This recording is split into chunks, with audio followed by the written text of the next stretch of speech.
함께 읽은 시편 38편에 있는 이 말씀을 통해서 하나님께서 주시는 은혜를 우리가 함께 나누기를 원합니다.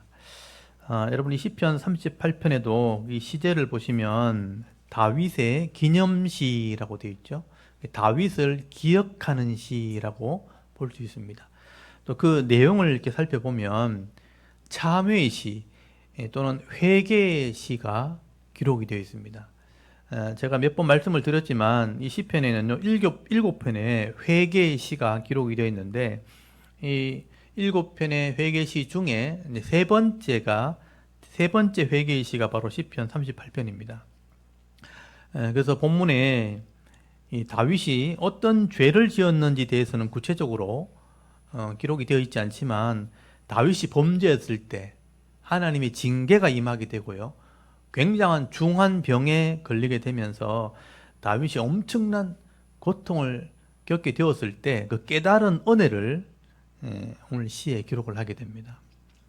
여러분 다윗이 아무리 믿음이 좋고 의로운 자라 할지라도 하나님 앞에서는 실수할 수 있고요. 또 넘어짐으로 이 고통당하는 것을 볼 때 사실 우리도 위로를 받게 되는 거예요.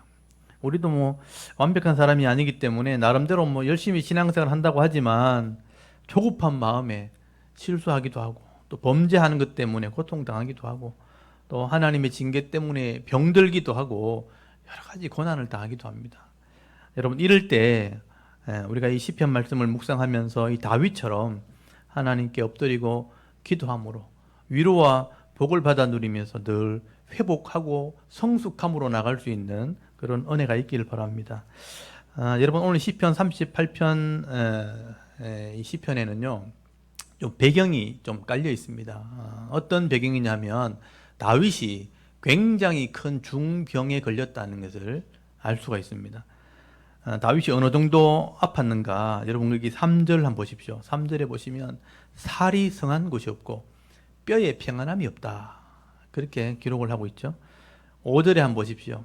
상처가 썩어서 골맞다는 거예요. 썩어서 골마서 악취가 나는 거예요. 골무면 이러면 악취가 납니다, 여러분. 근데 여러분 골문 상처에 붕대를 감아놓다가 나중에 풀면요, 그 피가 썩은 악취가 납니다. 고름 냄새가 나죠. 6절에 보면 아프고 구부러지고 종일 슬픔 중에 있다라고 말씀하고요. 7절 한번 보십시오.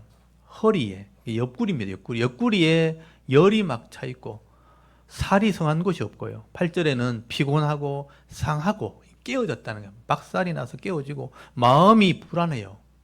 이제 낫지 않는 거죠. 병이 안 나으니까 마음이 불안해지고 신음한다. 끙끙 소리 내면서 하루 종일 이렇게 지내게 됐다라고 기록을 하고 있습니다. 이런 부분을 좀 잘 살피셔야 돼요. 이런 모습을 볼 때 지금 다윗이 아픈 거는 그냥 하루 이틀 아픈 게 아니에요. 중병에 걸린 겁니다. 살이 썩어서 악취가 날 정도고요. 이게 종기거든, 종기요. 옛날에 우리 조선시대 왕들도 종기로 많이 죽었습니다. 이 치료가 안 되면요, 살이 썩어 들어가요. 나중에 이게 폐혈증이 되거든요. 허리에 참지 못할 고통이 차 있죠. 허리면요, 장일 수도 있고, 총파질 수도 있고, 간일 수도 있어요. 장기에 병이 생긴 거예요. 피곤하고, 상하고, 깨어지고, 마음이 불안할 정도예요. 이러다 죽겠구나 하는 불안함이 있는 거죠. 죽을 병이 걸린 거죠, 쉽게 말하면. 여러분 누구나 이런 중한 병이 걸리게 되면요, 내가 정말 이게 회복이 힘들겠구나, 이러다 죽을 수도 있겠구나 하는 생각이 드는 겁니다.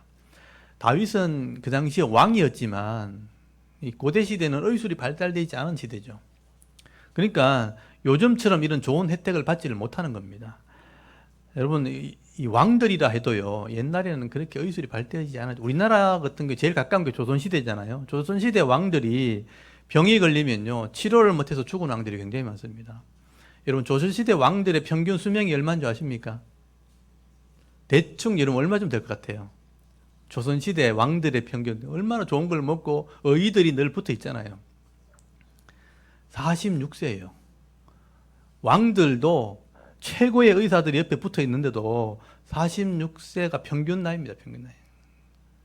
그만큼 의료가 혜택을 받지 못한 것이죠. 우리나라에 지금 우리 살아가는 보편적인 사람들의 평균 수명이 얼마인 줄 아십니까? 대충 얼마인 줄 아세요? 이 인터넷 검색해보면 금방 나오죠. 남자가 80세, 80세. 80.5세인데 80세. 여자는 얼마인 줄 아세요? 여자는 더 오래 삽니다. 여자는 86세입니다. 여자한테 잘해줘야 돼요. 예, 그러니까 남자가 86세고 여자가 86세니까 옛날 왕보다 훨씬 오래 사는 거예요. 그러니까 지금은 의료 혜택이 그만큼 좋아졌다는 것을 알 수 있죠.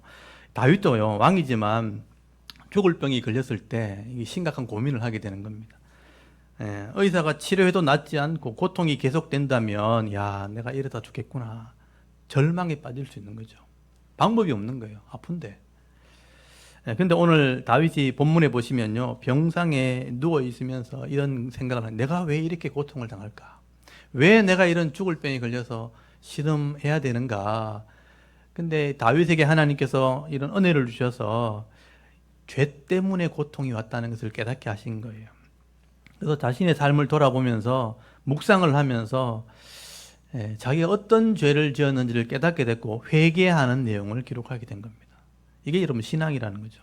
여러분 시편 오늘 38편 1절에서 5절까지 보시면 다윗이 자신의 이렇게 몸이 아픈 것을 막 얘기하면서 묵상을 하면서 내가 하나님 앞에 죄를 지었구나. 특별히 하나님의 법을 어겼구나.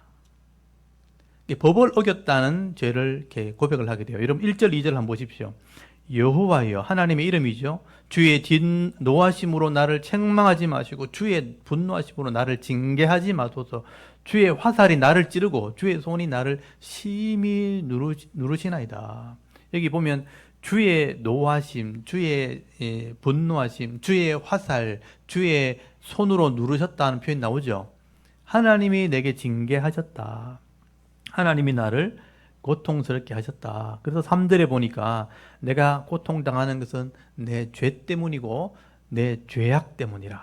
여기 보면 죄라는 단어와 죄악이라는 단어를 여러분 표시를 좀 해주십시오. 제가 이제 시편 말씀을 나눌 때는 좀 빨간 볼펜을 가지고 오셔서 좀 표시를 하시면 좋겠습니다. 여러분 이 죄라는 단어와 이 죄악이라는 단어는 주로 하나님의 법을 어겼다는 단어예요. 그래서 제가 원어를 좀 보여드릴게요. 원어를 제가 더 보여드리는 이유는 이 시편에는 굉장히 깊은 뜻이 있다는 것을 알게 하기 위해서. 이게 하타아라는, 원래는 어떤 표적이 빗나갔다라는 의미예요. 그러니까 어떤 기준이 있는데 그것을 벗어났다 하는 거예요. 그러니까 법을 어겼다 이런 뜻이죠. 그래서 죄라는 단어로 쓰는 거예요. 그리고 다음 단어는 이렇게 아온이라는 단어인데 그 근본적으로 마음이 악한 것을 얘기하는 건데 이게 불법이요. 법을 어겨서 범법했기 때문에 악해졌다라는 표현들이에요. 그래서 죄와 죄악이라는 단어를 썼다는 것은 기본적으로 하나님의 법을 어겼다. 다윗은 하나님 말씀을 알고 있죠. 말씀을 모르면 이게 죄가 죄인 줄 몰라요. 다 그렇게 살아가니까. 근데 말씀을 알면 이게 죄라는 것을 알게 되는 거죠. 법을 내가 어겼구나. 하나님 말씀대로 내가 살지 못했구나. 그래서 5절에 보시면요. 내가 우매해서 그렇다. 이게 어리석어서 그렇다. 내가 어리석어서 말씀대로 살아야 되는데 잘못된 선택을 하게 된다는 거예요. 잘못된 선택을 하고 되고 또 내가 이 유혹을 받아가지고 잘못된 삶을 살게 되었구나. 그래서 이 죄로 말미암아 이런 고통이 오게 되었구나 하는 고백을 하게 되는 것입니다. 여러분 사실 이게 참 중요한 것입니다. 여러분 이 땅에 일어난 모든 일들은요, 우연히 일어난 일은 아무것도 없습니다. 모든 것이 법칙에 의해서 움직여지고 법에 따라서 움직여지는 것입니다. 그래서 이것을 하나님의 섭리라, 하나님의 다스림이라고 보통 얘기하는 거예요. 그러니까 모든 일들이 하나님의 섭리 속에서 일어난다고 보는 세계관이 기독교적인 세계관이라는 거예요. 어떻게 보면 이게 성도들의 복입니다. 성도들의 신앙이죠. 이렇게 생각하는 것 자체가 복이고 신앙일 수 있습니다. 우리 인간은요, 다 죄성을 가지고 태어나기 때문에 하나님을 알지 못하면 다 죄를 짓도록 되어 있는 거죠. 자기 유익을 위해서 다른 사람에게 피해를 입히는 거예요. 속이는 것이고 도둑질하는 것이고 거짓말하는 것이고 다 죄입니다. 죄. 근데 하나님의 법을 알지 못하면 이게 죄인지 모르는 거죠. 근데 죄를 지으면 반드시 죄에 대한 대가를 따라오는 게 하나님 법이에요. 그거는 성도든 불신자든 똑같아요. 그러나 하나님의 법을 알고 하나님 마음을 아는 성도들은 내가 하나님께 이 죄를 지었으니까 이런 징계, 고통이 올 때 이 징계로 오는구나 하는 것을 깨닫게 되는 거죠. 죄에서부터 이렇게 오게 된다는 것을 알게 되고, 또 이것을 죄라는 것을 알게 되어졌을 때 빨리 회개하면 더 큰 죄를 안 짓게 되는 거예요. 여러분, 거짓말을 한번 했는데 거짓인지 모르면요, 이 거짓을 막기 위해서 또 거짓말을 해야 됩니다. 그러면 죄가 또 가중되는 거죠. 가중 처벌이 이루어지는 겁니다. 이 죄를 막기 위해서 계속 사기치고 또 거짓하고 또 속이면 계속 불어나는 거예요, 이게. 근데 그럼 고통이 더 커지는데 불신자들은 그건 죄의 고통이라고 생각하지 않아요. 근데 하나님을 아는 사람들은 죄 때문에 이런 고통이 왔구나. 빨리 돌이켜버리면 회복이 되어지는 것입니다. 그래서 불신자들은 이 죄의 개념이 없고 회개에 대한 개념도 없기 때문에 계속 버티는 거죠. 그냥 악으로 깡으로. 인생은 원래 그런 거야. 더 담대해져, 더 뜨거워져야 돼. 이러면서 막 자기를 막 이렇게 합리화시키면서 버티는 거예요. 결국은 나중에 죽음으로 끝나는 것입니다. 그래서 여러분, 이 땅에 그래서 고통이 가득한 땅이 되어버린 거죠. 여러분, 어떤 종교에도 가보면 이 땅에 고통이 있다는 것을 부인하는 종교는 없습니다. 이런 죄를 회개하지 않으면 계속 죄가 쌓이니까 더 큰 고통, 더 큰 괴로움들이 찾아오는 거죠. 그래서 이 불교에서는 그럴 바엔 내 자신을 없애버려야 된다. 이게 이제 불교의 교리거든요. 나를 없애야 된다. 나를 없애는 방법이 뭘까? 자아를 없애려면 가만히 있어야 된다. 그래서 고행도 하고 참선도 하고 이렇게 하는 거예요. 근데 내가 딱 깨어나는 순간 죄가 막 미쳐 밀려오는 거예요. 그게 불가능하다는 얘기예요. 이 죄의 문제 자체를 값을 지불하고 없애야 되는 건데 그게 법이거든요. 근데 불신자들은 그게 불가능한데 하나님은 그 죄를 깨닫게 함을 통해서 더 큰 죄를 짓지 않도록 이렇게 징계를 허락하시는, 그걸 깨닫는 것이 바로 회개라는 것입니다.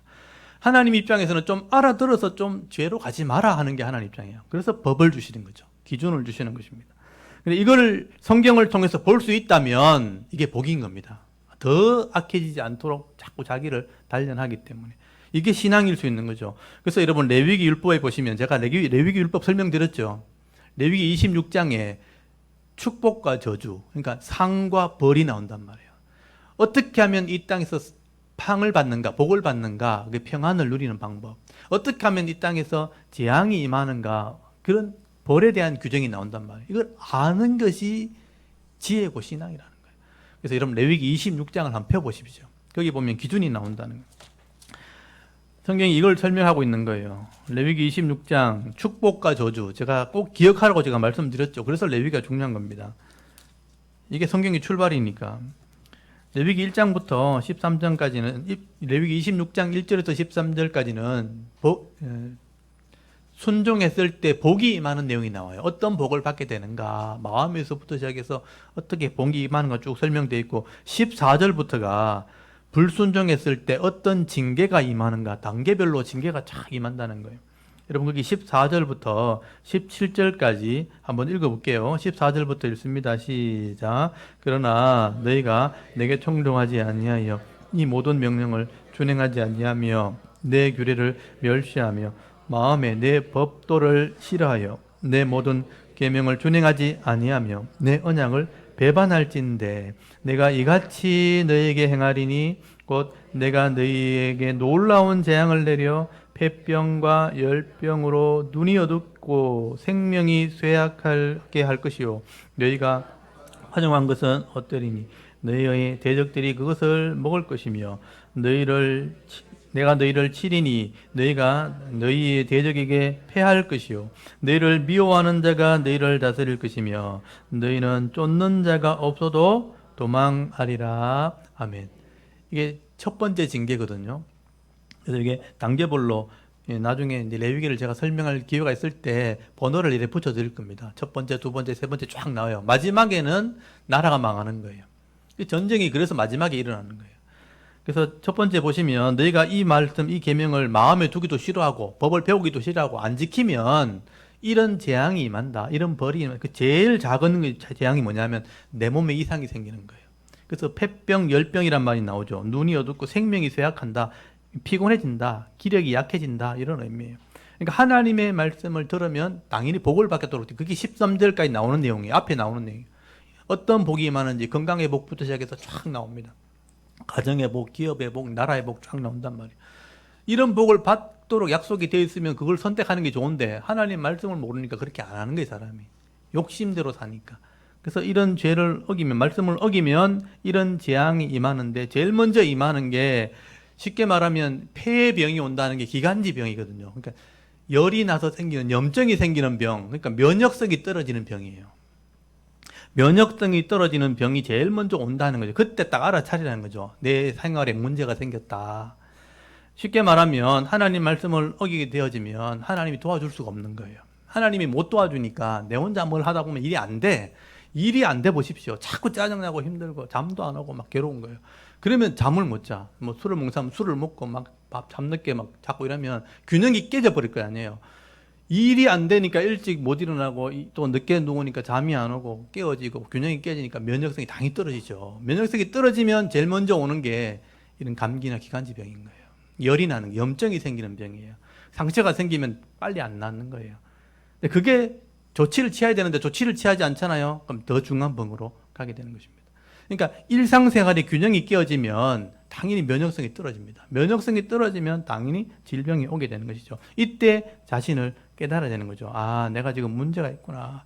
내가 지금 성실하지 못했구나. 좀 게을렀구나. 내 할 일을 못해가 밀어놓으니까 자꾸 쫓겨다니는구나. 여기 보면 쫓아오는 자가 없어도 도망간단 말 나오죠. 쫓아오는 사람이 없는데 나는 급한 거예요. 보세요. 할 일이 있는데 하기 싫어서 그냥 내버려뒀어. 그럼 빨리 해야 되는데 다른 일이 또 생겼어. 그럼 어떻게 하겠어요? 이거 빨리 하고 또 해야 되니까 막 쫓이죠. 쫓아오자는 사람이 없는데 나 혼자 쫓겨다니는 거야. 다른 사람은 다 평안히 살아가는데 나는 좀 급한 거예요. 이게 균형이 깨졌을 때 나타나는 현상들이에요. 이때 정신을 차려야 돼요. 빨리 정리를 하고 새롭게 시작해야 되는 거죠. 이게 회개라는 것이죠. 여러분, 성도 중에 이런 고통이 왔을 때 아, 내가 잘못했구나. 죄이구나. 이 말씀을 알면 깨달아지는. 근데 말씀을 모르잖아요. 그럼 깨달음이 없는 거예요. 혼자 막 버티고 견디는 거예요. 그러다가 진짜 중환병이 걸리는 거예요. 근데 실제 깨닫는 것은 말씀이 없으면 깨닫지 못하는 거죠. 성도라도 깨닫지 못하는 거죠. 그런 면에서 오늘 다윗을 보면요. 하나님 말씀이 딱 임했을 때, 내가 병이 생겼을 때 죄를 지었구나 하고 깨달았다는 건 뭐예요? 하나님 은혜인 거예요. 하나님 백성의 표가 되는 것입니다. 그래서 여러분, 회개하는 것이 바로 성도의 표입니다. 성도의 증거라고 할 수 있는 거죠. 이게 하나님 보실 때는 믿음이 되는 것입니다. 그러면서 오늘 다윗은 자기 병 중에 깨닫고 회개하는 그 깨달음을 기록했다고 보실 수 있죠. 그래서 여러분 오늘 본문 38편, 시편 38편 1절에서 5절까지 보시면요. 자기가 이런 괴로움을 당했다 하면 화소연을 하면서 하나님께 고백하는 기도를 제일 먼저 하게 돼요. 오늘 다윗의 세 개의 기도가 나오는데 그거 잘 보시기 바랍니다. 시편 38편 9절. 9절은 이렇게 박스를 딱 쳐놓으십시오. 주여, 하나님 이름을 부르죠. 여기 아도나이, 아까 우리 여호와여 하나님 이름이잖아요. 요거는 주여라는 말은 내가 종이다 이런 뜻이에요. 아도나이, 주님, 나의 모든 소원이 주 앞에 있사오며 나의 탄식이 주 앞에 감추지 아니하나이다 라고 고백을 하겠죠. 이게 다윗의 첫 번째 기도입니다. 여기 아도나이라는 걸 제가 좀 보여드릴게요. 여기 보면 아도나이. 제가 하여튼 제가 기회가 되면 여러분이 이걸 볼 때마다 아, 이게 뭐지? 이걸 잘 모르겠는데 좀 배워야 되겠네 마음에 딱 생기면 제가 가르쳐 드릴 거예요. 가르쳐 주고 싶은데 여러분 아무도 이걸 배울 사람이 없잖아요. 아도나이. 이게 자음이고 이게 모음이에요. 이게 모음이에요. 그러니까 자음과 모음 숫자만 딱 알고 있으면 글을 읽을 수 있어요. 읽으면 뜻을 알 수 있어요. 뜻을 알면 해석이 되는 거예요. 신기해요. 이게 히브리어예요. 그래서 아도나이라는 말은 많이 들어보셨을 거예요. 아도나이, 주님, 주여. 제자들이 주님 부를 때 아도나이 이렇게 부르는. 주인이시여. 종이 주인 부를 때 주인님 할 때 아도나이 이렇게 합니다. 그러니까 내가 종인데 이 내용을 보시면요. 주 앞에 내가 감추지 않겠습니다. 이게 솔직한 고백이랍니다. 주님, 내 원하는 소원들과 내가 하나님께 탄원하는 하고 싶은 이런 모든 것들을 내가 감추지 않겠습니다 라는 얘기는 뭐냐면 내가 다 끼집어서 하나님께 다 얘기하겠다 이런 의미가 되는 거예요. 하나님께서는 이런 기도를 기뻐하시는 거죠. 여러분, 거짓 없이 가식 없이 하나님께 모든 것을 다 아뢰고 구하는 것, 이게 신앙이라는 거죠. 어떻게 보면 다윗의 신앙 고백이죠. 여러분, 사람과의 관계도 깨어지면 거짓말하고는 관계가 회복 안 되잖아요. 근데 솔직히 말하는데 이런 말 하죠. 좀 바르고 관계를 맺고 싶은데 솔직히 말하는데 얘기하는 이유가 뭐냐면 내 숨기는 거 없다. 믿어달라 이 얘기죠. 그런 의미예요. 그래서 관계가 깨어져도 내가 가식 없이 있는 거 다 말할 때 신뢰도 회복되어지고 관계가 회복될 수 있는 것처럼 하나님 앞에 내가 솔직히 하나님 다 알겠습니다. 그래 온전한 관계가 된다는 거죠. 그래서 내 모든 있는 그대로, 내 있는 모습 그대로 하나님께 내가 이제 숨기지 않겠습니다. 다 얘기하겠습니다.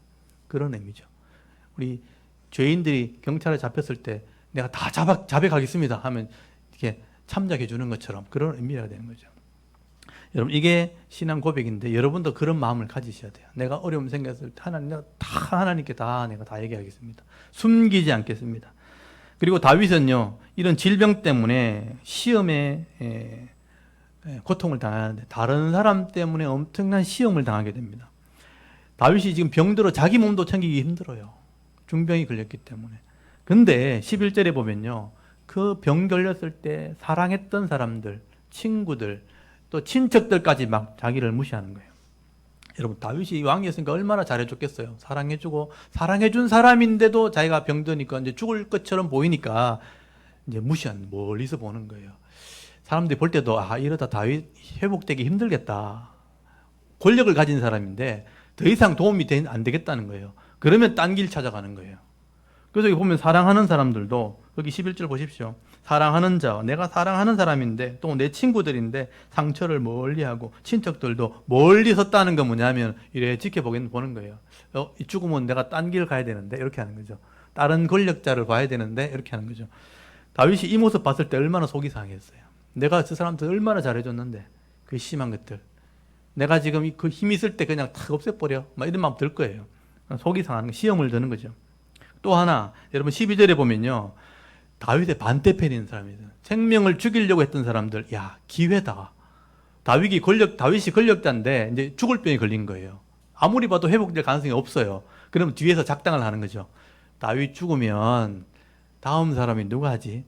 짜는 거 보면 그런 내용이 나오죠. 12절 보십시오. 생명을 찾는 자니까 대적이죠. 올무를 놓고 나를 해하려는 자가 괴악한 일을 말하여 종일토록 음모를 꾸민다는 말이 나오는 거예요. 정치는 다 그런 겁니다. 권력을 잃어버리면요 다음 사람을 찾는 거예요. 지금도 그렇잖아요. 죽을 병이 걸렸다. 분명히 이 사람 감옥 간다. 이러면 이제 끝나는 거죠. 그러면 다음 사람이 이제 준비하고 있는 거죠. 그래서 여기 보면 괴악한 말이 뭐냐면 속삭거리는 거예요. 음모라는 말이 뒤에서 속삭 하는 거예요. 다윗 죽으면 어떡하지? 자기들끼리 모여서 막 음모를, 작전을 짜는, 배반할 계획을 세운다는 거죠. 여러분, 세상에 악한 사람들은요, 기회만 되면 강한 자를 죽이려고 하는데, 죽을 일이 생겼으면요, 좋다는 기회가 왔다는, 뒤에서 이렇게 작전을 짜는 거죠. 이게 정치 세계고요. 권력을 가진 사람의 생리라는 겁니다. 여러분, 다윗이 지금 병든 상황에서 나는 어쩔 수 없는 상황이 되었을 때 사랑하는 사람도 모른 척 하죠. 대적들은 음모를 꾸미고 있죠. 이런 거 볼 때 어떤 마음이 들겠어요? 힘 있을 때 이거 다 죽여버릴까? 이런 생각이 들겠죠.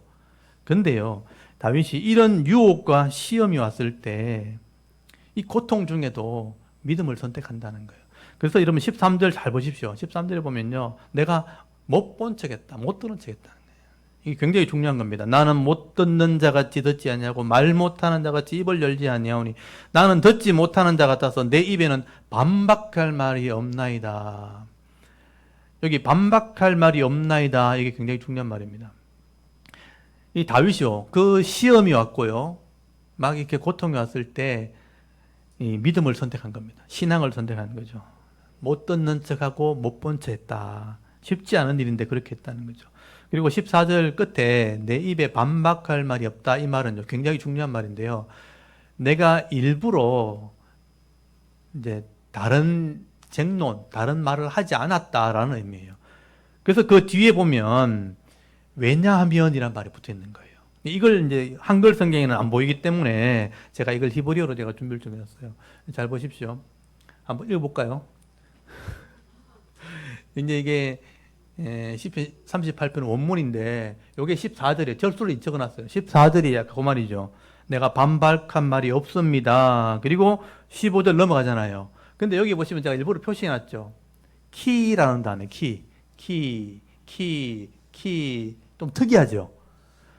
다른 원문에는 이런 모습이 없어요. 근데 여기는 이게 나타나는 거예요. 이게 뭐냐면 키라는 말이 뭐냐면 왜냐하면 앞에 문장과 연결된다는데 이렇게 씁니다. 왜냐하면 이렇게 얘기하는 거예요. 그러니까 이 14절과 18절까지는 연결됐다는 뜻이에요. 내가 저렇게 막 업무하는 거 나를 비방하는 말 들었음에도 불구하고 내가 반박하지 않겠습니다. 왜냐하면 하고 나오죠. 이게 다윗이 묵상한 거예요. 깨달은 거예요. 그렇게 할 필요가 없다는 거예요. 그래서 그 내용이 이제 오늘 핵심이 되는 거죠. 그래서 15절부터가 다윗이 깨달은 거죠. 내가 반박하지 않는 이유가 뭐냐 하면서 15절 한번 보십시오. 두 번째 기도인데요. 여호와여 하나님 이름 부르죠. 내가 주를 바라싸우니 내 주 하나님이 내게 응답하시기 때문입니다. 이런 뜻이에요. 그러니까 왜냐하면 이 때문입니다. 이렇게 해석하거든요. 근데 한글 성경에는 이걸 안 해놨어요. 문법을 이렇게 몰랐던지 아니면 굳이 설명을 안 했는데 시라고 생각했던지. 근데 이게 문법인 거예요. 내가 지금 주를 바라보고 있다. 저거는 못 듣는 척하고 못 듣는 척하고 안 본 척하고 내가 주를 바라보고 내가 기도하면 하나님이 응답하는 걸 믿기 때문에 굳이 내가 반박할 필요를 못 느낍니다.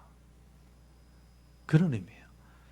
충분히 내가 이렇게 악한 사람이 나를 힘들게 할 때 말할 수 있고 대들 수 있는데 굳이 내가 하지 않는 이유는 하나님이 아실 줄 믿기 때문에 내가 하나님 바라보고 있기 때문에 내게 응답하실 줄 믿기 때문에 그렇게 하지 않는 겁니다. 그리고 16절에 두 번째가 나오죠.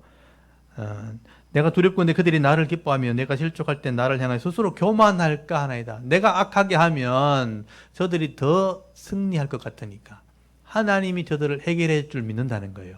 그래서 굳이 내가 반박하지 않습니다. 그런 의미예요. 그 다음에 17절 18절을 보시면요. 내가 넘어지고 나의 근심이 항상 내 앞에 있사오니 내 죄악이 내가 내 죄악을 아뢰고 내 죄를 슬퍼함이니이다. 여기 죄악과 죄 아까 보면 거기 여러분 3절과 거기 4절에 나오죠. 죄라는 말과 죄악이란 말 나오죠. 같은 단어예요. 그래서 내가 지금 넘어지고 근심하는 이유가 내 죄 때문이고 내 죄악 때문인 것을 내가 알기 때문에 굳이 반박하지 않습니다. 이 고통의 원인을 아니기 때문에. 저 악한 사람은 악인으로 심판받는 거지. 내가 지금 왜 이렇게 고통당하는 건 내 죄 때문에 그런 걸 내가 알기 때문에 굳이 내가 반박하지 않습니다. 라고 고백을 하는 거예요. 이게 다 연결되어 있어요. 내가 굳이 저 사람들에게 반박하지 않는 이유는 이런 것 때문입니다. 이게 다윗이 묵상하는 중에 깨달은 거예요. 아픔 중에, 고통 중에, 내가 굳이 내가 저 사람들 대들 필요 없겠구나. 말할 필요 없겠구나. 내가 이렇기 때문에 고통이 왔기 때문에. 그래서 다윗이 이 깨달은 것을 기록한 것이죠. 저는 이것을 다윗의 신앙이라고 생각합니다. 다윗은 이 질병의 고통 속에서 이런 믿음과 이런 신앙을 깨닫게 된 것이죠. 저는 이것을 성숙이라고 제가 말하고 싶습니다. 아플 때 원망하고 불평하는 건, 남 비방하는 건 누구나 다 할 수 있는 거잖아요. 근데 이게 내 죄 때문이구나. 그렇다면 굳이 내가 저 사람한테 원망할 필요 뭐 있나? 하나님 앞으로 해결하면 되지. 이런 믿음을 가졌다는 거예요. 이게 다윗의 신앙이죠. 그래서 여러분 믿음 있는 사람들은요, 고통이 올 때 더 성숙하는 겁니다. 고통 때문에 도리어 덕이 되고요. 그게 복이 될 수 있다는 거죠. 그래서 여러분 나중에 시편을 읽어보시면 알겠지만 시편 119편 71절에 보면 고통당하는 것, 고난당하는 것이 내게 유익이라고 표현되어 있어요. 유익이라. 이로 말미암아 내가 주의 율법, 율례를 배우게 되었나이다. 하나님 말씀을 더 깊이 알게 되었다라고 고백하게 되는 것입니다. 여러분도 이 죄로 말미암아 이런 고통당한 일이 생겼을 때 여러분 다윗의 이 신앙을 보면서 여러분 배울 수 있기를 바랍니다. 내가 잘되고 승승장구할 때요, 다 나를 칭찬하기도 하고 나를 도와주고 나를 사랑해 주지만 여러분 내가 병들고 내가 실패해버리고 내가 망하게 되면요, 많은 사람들이 나를 무시합니다. 알아주지 않고요, 때로는 내 자리를 빼앗으려고 막 작당을 하고 음모를 꾸미는 그런 일들도 일어나게 되는 것입니다. 여러분 그러나 그때 절대 그런 것 보고 시험 당하지 마십시오. 낙심하지도 마시고요. 하나님께서 내 기업을 다 지켜주십니다. 이제 문제는 내가 하나님 편에 서 있어야 된다는 거죠. 내게 주신 기업은 절대로 내가 잃어버리지 않고 빼앗기지 않습니다. 왜냐하면 하나님이 내게 주신 복이 있다면 내 자리, 내 복, 내가 누리는 것 이미 다 정해져 있어요. 이미 주신 것인데 내가 바른 신앙, 바른 믿음만 가지고 있다면 혹시나 내가 아파도 잃어버려도 회복되도록 돼 있다는 거예요. 그게 믿는 게 우리 신앙이라는 거죠.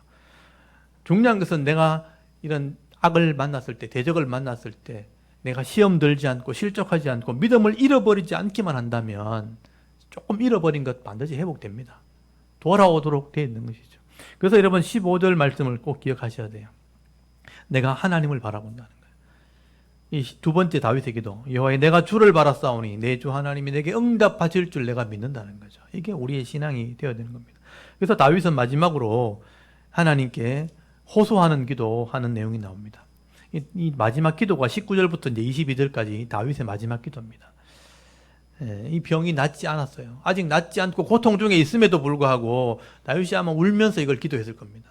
그래서 거기 19절에 보시면요, 내 원수가 활발하며 강하고 부당하게 나를 미워하는 자가 많으며 또 악으로 선을 대신하는 자들이 내가 선을 따른다는 것 때문에 나를 대적하나이다. 대적들이 여전히 있죠. 나를 대적하는 사람이 많고 악으로 선을 대하는 자들이 내가 선하게 하는 것 때문에 나를 막 미워하고 대적하는 자들이 막 있다는 거예요.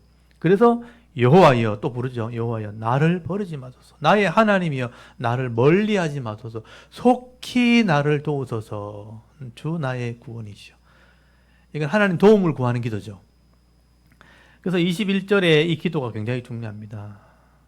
그래서 이 21절이 원문에는 이렇게 되어 있어요. 여호와 나의 하나님이여 이렇게 불러놓고 나를 버리지 마시고 나를 멀리하지 마십시오. 이렇게 두 개 다 나와요. 나를 버리지 마시고 나를 멀리하지 마십시오. 그리고 속히 나를 도우소서. 이게 오늘 설교 제목이에요. 속히 나를 도우소서. 하나님이 나를 도와줘야 됩니다. 나의 구원의 하나님이시여. 이게 절박한 기도이면서 확신에 찬 다윗의 기도라고 할 수 있습니다. 여러분 다윗은 정말 신실한 사람이었지만 이렇게 병들어서도 누워있을 때도 이런 믿음을 버리지 않았다는 게 참 중요한 것입니다. 그래서 우리가 이 다윗의 믿음을 좀 배울 필요가 있는 것입니다. 여러분 때로는 우리가 하는 일이 잘 안 되기도 하고 계획했던 게 무산될 때도 있고 실패할 때도 있고 또 병이 들어가지고 막 어떻게 할 수 없는, 그것도 중병에 걸려가지고 어떻게 할 수 없는 그런 상황이 생길 때가 있습니다. 아무도 나를 도와주지 않고 아는 사람도 없고 그럴 때 여러분 낙심하지 마십시오. 하나님 다 알고 계신다는 거예요. 그게 중요한 것입니다. 그래서 다윗은 이때 하나님을 바라보면서 기도했다는 거예요. 그래서 우리가 이런 일을 당했을 때도 다윗도 기도했는데 하는 것을 기억하시라고요. 시편 38편.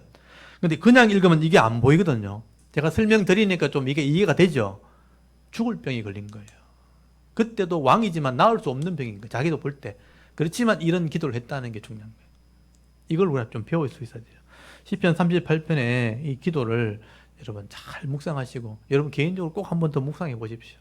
읽어보시고 다윗처럼 기도하는 성도가 될 수 있기를 바랍니다.